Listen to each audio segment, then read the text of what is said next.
Hello and welcome. Thank you for joining us. We're broadcasting from the Thomas K. McKeon Center for Creativity, and I'm your host, Corey D. Taylor. My guest today is an author of the book, The Masterpiece Tracker. It is none other than Thomas McShane. Thomas McShane is a former FBI agent. So if you want to hear a story about mystery and suspense, well, stay tuned because this is Oklahoma Up Close.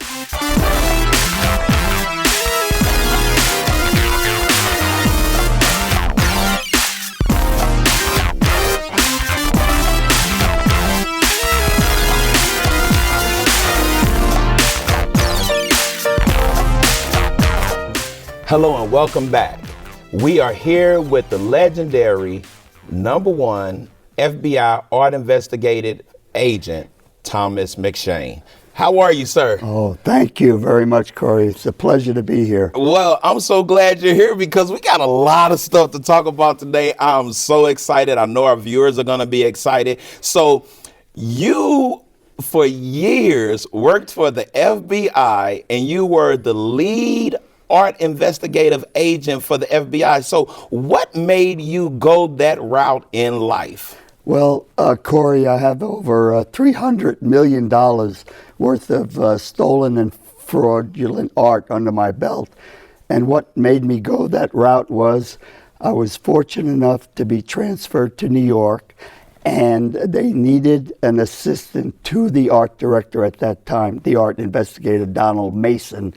And I was single, and I had the qualifications, and I fit the job description, so here I am.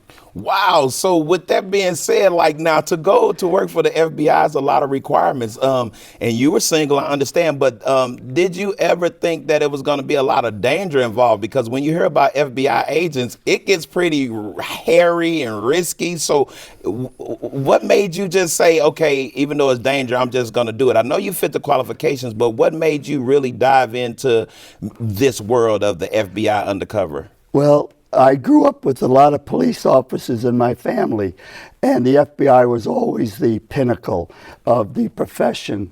And I just wanted to get in there. And unfortunately, the first day on the job, January 2nd, 1969, I was part of the team that arrested Billy Bryant, who had just killed 2 FBI agents in a bank robbery in Oxon Hill, Maryland. So it was a thrilling case, and we solved it in one day, but it was a very tragic case because there is danger involved, but generally not such a horrible situation as having 2 FBI agents shot to death in the same day pursuing a bank robber. Wow. So your adventures have taken you to a lot of different levels, a lot of different things. And I know I don't want you to mention names because I know there's a lot of things that we can't talk about because you're a former FBI agent. But I want our viewers to know, like, you were responsible for recovering a lot of precious artwork, and some of it haven't been uncovered to this day. So when you got into the FBI, it was dangerous. How did you get into investigating art, though? Yes. Art theft? Yes, well, they did need an assistant, and I volunteered. I was I had the gun and I had the chauffeur's uniform at first. Right. And my partner was in the back as the esteemed crooked art dealer. And when he retired, I took off my chauffeur's cap and donned the nice, $1,000 Armani suit and the Gucci shoes and all. I had President Bush's $30,000 Rolex watch that, of course, he had to give to the Treasury. Couldn't take it. It was a present from some emirate. But we used that undercover, all legal. And unfortunately, I had to give it back to the Treasury after the case. Right. And so you have been involved in some of the most notable things. the movie, when our audience sees the movie Donnie Brasco, they don't know that even though the names have been changed in this movie, you were very much directly connected to the characters in this movie, being that your partner is Donnie Brasco. Yes, Joe Pistone, an amazing agent who went undercover for 6 years. Corey, I went undercover a lot, but not for 6 years. Wow. I never did anything that comes near what Joe Pistone did. And of course, he is immortalized in the movie by Johnny Depp, and he deserves the credit. He was one of the most famous agents who penetrated the Bonanno family and was almost made a member of the mafia, but we had to close it down after 6 years undercover. And that's a sacrifice. Wow. And so you worked with him very, very closely. Yes, we did. We started off on the truck hijacking squad. And it was a very wonderful supervisor during the reign of Hoover, who, although Hoover did not want the FBI agents, his nice agents with their white shirts and their hats, to dirty their hands in undercover work, this supervisor was so before his times.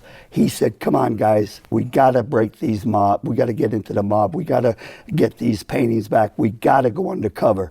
And he got permission from somebody in the Bureau. And that's how we were one of the first undercover groups established in the FBI. And it was in the New York office. Wow. So when our viewers, they would also probably want to know that when they see the movie American Hustle, yes, the character that Bradley Cooper plays, yes, that's actually modeled after who you were and what you did. Yes, that's a composite of me and another agent who I began with. The individual Christian Bale plays is named Mel Weinberg. And Mel and I started working art cases together. And we were very successful. We started Abscam, the largest, political corruption case in the history of the FBI. Mel and we recovered a Rubens painting and a Turbach painting that was outstanding for 30 years. It was stolen from the UN. And it was from there we started getting more art. But the director wanted to, he had political corruption going, and he put his focus on that. And I was told to, step back, and they went forward with Abscam. Wow. So this is crazy because you're a legendary FBI agent, man. And a lot of times when people hear about these type of crimes, they don't know like movies like Donnie Brasco and American Hustle. They don't know that these are real life people, that now their stories are being told through the film and stuff like that. And so my thing is that when all of this was going on and you're infiltrating all of these major mob organizations and things of that nature, did you ever get scared for your life? Corey, we had such a wonderful group of agents behind me. I couldn't ask for better men. They would risk their lives for us, and they put their lives on the line many times when I was in a situation where I had to get bailed out, and it was pretty dangerous. But these men and the supervisors and the people in the Bureau, they are absolutely 1,000% dedicated, and I felt very safe every undercover operation I ever got involved in. Wow. And so those operations led you to a lot of different things. But I know this fact about you because most of our viewers won't know this, but they're probably like, okay, if you were in New Jersey and you're in New Jersey now, correct? You live in New Jersey? New York now. New York. Right. Yeah. Yes. Okay. But you came and moved to Oklahoma. Tell us, how did you get to Oklahoma? Well, undercover work is pretty difficult when you're trying to have some connubial bliss. It's not very good for the average marriage, and it suffers a lot. My ex-wife was very upset with the fact that when these cases were over, I was called to testify. and therefore, my identity was out there in the open. And she was very worried that we had 2 young children at the time, and she was very worried of the danger involved, and I agreed with her. So the Bureau also agreed, and I was transferred to this lovely state of Oklahoma that I love, and I'm going to come back and retire here for good. Wow. You say retire for good because you've been doing this since like the 70s, man. And so you still haven't got that desire to retire just yet. No, Corey, on the front of one of my books is the painting that I'm going to try to dedicate my life to and getting back. It's the largest art theft in the history of the world. But don't tell anybody. It's a big secret. And there's only a $5 million reward out. But we are working that, myself, Joe Pistone, Bob Spiel in Chicago, and other retired agents. And we're going to try to solve that case before it's too late. It happened on March 16, 17, 1990 in Boston, the Isabella Gardner Museum. And I worked it undercover, and I'll work it until I can't work anymore. Now, that's dedication, because when you talk about your book, you're talking about your book, The Stolen Masterpiece Tracker. That is correct, Rory. It's a pretty in-depth book about your exploits as an FBI agent and a lot of things that you've uncovered. And also this book is not only just here in America, but it's been translated into different cultures. Yes, languages. Yes, it's been in the Polish culture, Polish language. There's a copy, a different version of it in England and Ireland under the name Loot. And it's just been republished here in the United States by Barricade Books in a paperback edition, but they kept the pictures in there, thank goodness.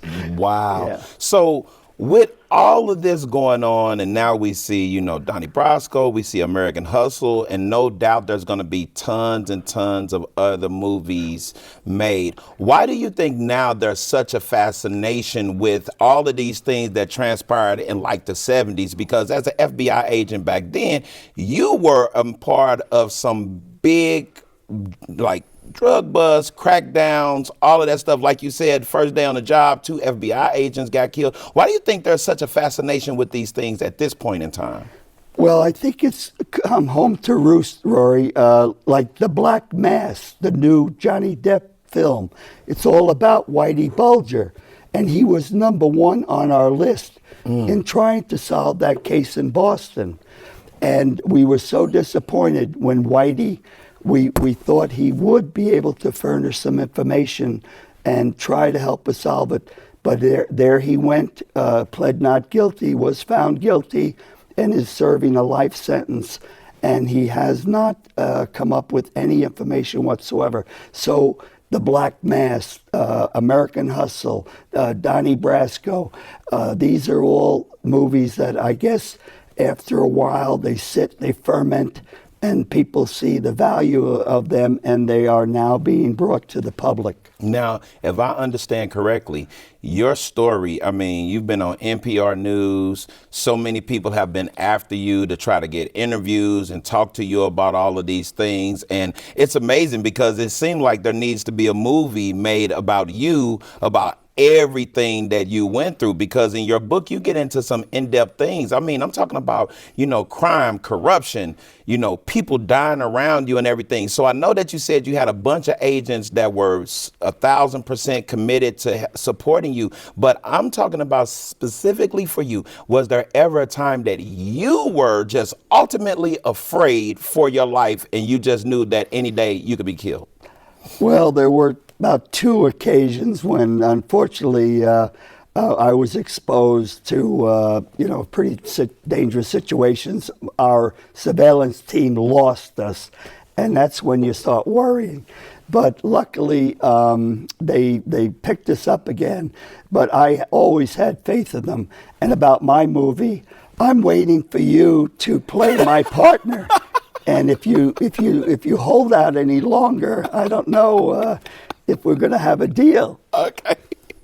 That's funny. But no, your story is very interesting, and I know that there's a colleague of mine, Sarai Cami. She's producing a documentary on you. What at a this moment. wonderful person, a very talented journalist and TV reporter from Los Angeles.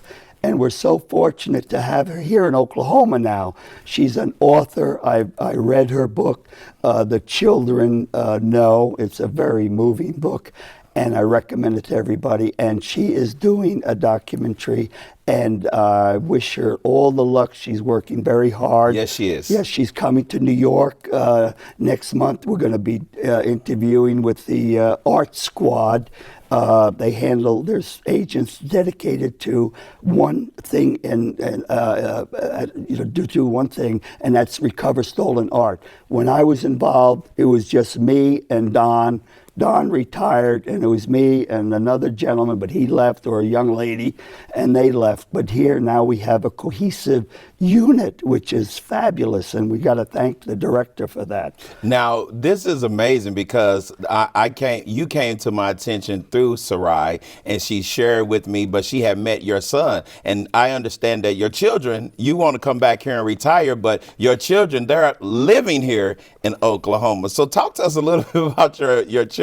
I'm so blessed. I have my daughter just married a wonderful Oklahoma City fireman, and that's Mary Ann and Jeff. And then I have my son who has just come back from Afghanistan. He was in Iraq before that. His two beautiful children, my two grandchildren. They're only 3 and 1. And we're going to a christening. Her birthday is tomorrow, October 3rd. And we're going to have the christening on Sunday at St. John's Parish in Edmond. So I'm really blessed, and I can't wait to get back here. Wow. Yes. So tell me, out of all of the stuff that you have gone through the FBI, give me what to you was the most memorable moment that you had, whether it was good or bad, but what was the most memorable moment that you had doing all of what you were doing in the FBI? One of the most memorable moments was when I recovered my first Rembrandt undercover in Boston.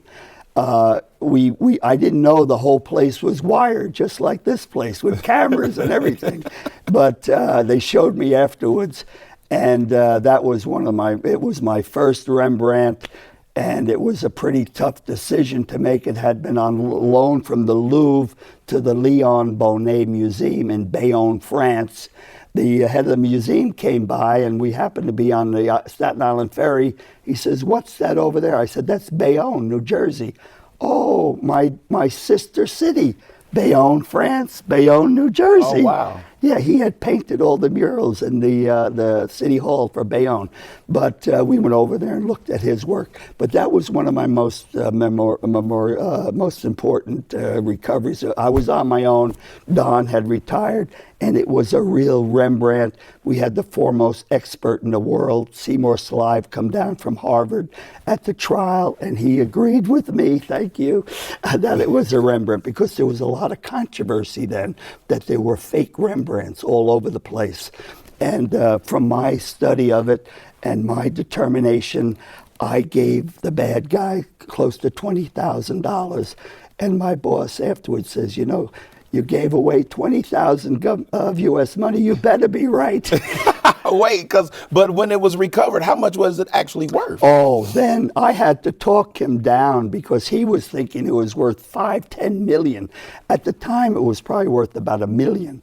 But I couldn't give a million. 100% would have been 10%. But I was trying to talk him even lower. Right. So I tried to confuse him with using different catalogs showing etchings and drawings and not oils. Couple of oils, but the prices for the others were very low. And I told him, I said, look, we can't come up with that kind of money. Look at what they're getting at the auction. So it worked. Hey, now, yes. Here's the thing, and this is so funny because I know you went through a lot of dangerous times then, and it was hard, but the reality is this, and it says it on the back of your book, it says you used to dress up in costumes, and you had to be an actor to kind of fool these. So Exactly. Talk a little bit about that. One morning, I'm going out to an undercover operation, and my wife kind of gave me a funny look. And I said, what's the matter? I had pinky rings on. We had borrowed them from, the Treasury. I had the gold watch. I had the Armani suit and the fancy shoes. And she says, and the gold and the diamond cufflinks. I says, what are you thinking? She says, you look like a pimp. I said, great, goodbye. So that was a compliment. I did not look like an FBI agent. Wow. So back then, did they have like a department that dressed you all, or you had to just kind of figure it out? Very good question. We had to do it on our own. As I said in the beginning, Mr. Hoover was not into undercover work because he knew there's temptations there. We had a lot of agents fall by the wayside. Looking at 90 pounds of cocaine, looking at, I had once over $2-3 million at my disposal. And South America was pretty nice looking at winter. But, because of the temptations, he was very much against it. But we had to do things on our own. We had contacts. I had credit cards in I used the name Tom Bishop, Bob Steele. I had passports and those names and credit cards, all through personal contacts that were, developed during the time with the Bureau. And then finally the Bureau realized we've got to get this thing under control. And now they have it all taken care of down at Washington, and it's much more convenient for the agents to get undercover and much better, more control. Wow. So name a time in the middle of you being under investigation that your cover was blown. You don't have to tell us what the exact crime was, but yes. Tell us about what happened. Well, we were dealing with this. It was I think it was a Tintoretto painting, and I was undercover. The big one was with the Brofman kidnapping. I was working undercover, and we had the Brofman kidnapping. Edgar Brofman's son was kidnapped. And I was up in the office, and they needed two agents to bring him down to the jailhouse. And the boss said, you and you, take him down. Well, the perp walk in New York is unbelievable. There was 1,000 cameras out there. And sure enough, my picture was on every paper in New York City, front page. Now, that's a little bit of your cover being blown. I would say so. So I had to lay low for about a year. After that, I grew a beard, and I was doing other cases in other parts of the country. But that was a pretty hard thing to swallow. But I couldn't refuse. We had to get him down to the judge, and I was the only guy there. And it happened, but we got over it. Wow.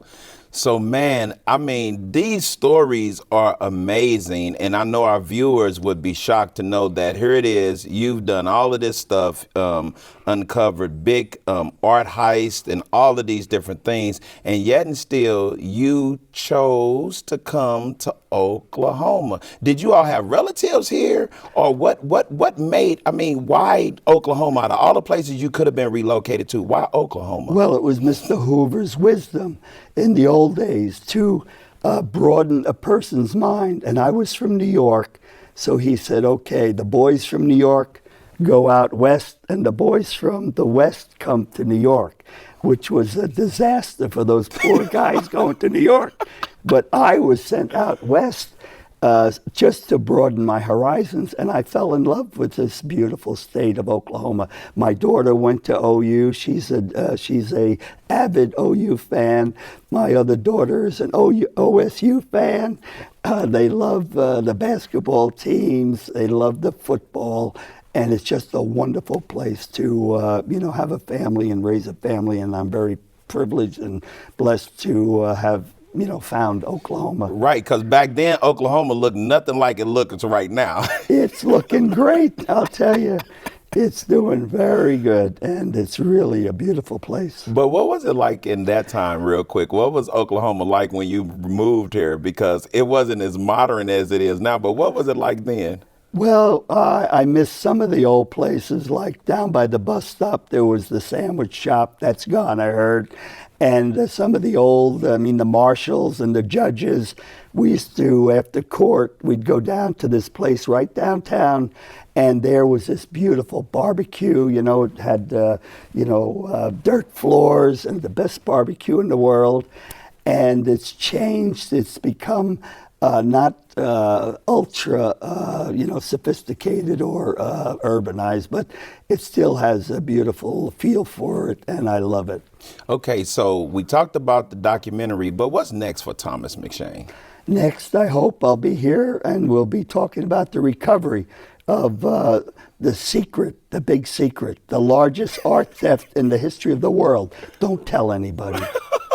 And it's only a $5 million reward. Only a $5 million reward. That is what I'm. That's not a lot. No, I'm trying to ask the Bureau and the art world to increase it. Rory, and that's true. I know we jest, but it isn't a lot. Not when people have to put their. This guy Whitey Bulger was a vicious person, vicious, murderer, and it sounds like a lot, but when you have to deal with those type of people, and we think that has to be in that kind of atmosphere, milieu, we have to raise that. We have to raise that award. So that's what I've been asking the Bureau and my contacts in the press.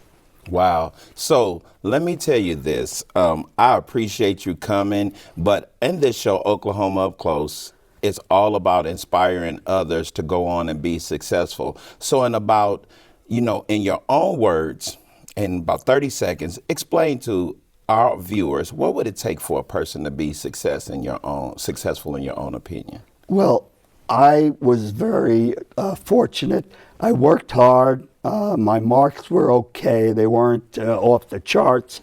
But I think to a young person, strive and do your work conscientiously and stay in school, get your degrees, get your high school diploma, get your college diploma, and then try to, I was able to go to law school, if that's your thing, or accounting, or get into a field where maybe you can be fortunate enough to get into law enforcement, the FBI or government or the private industry, where your whole person can be developed and you'll have a wonderful life ahead of you.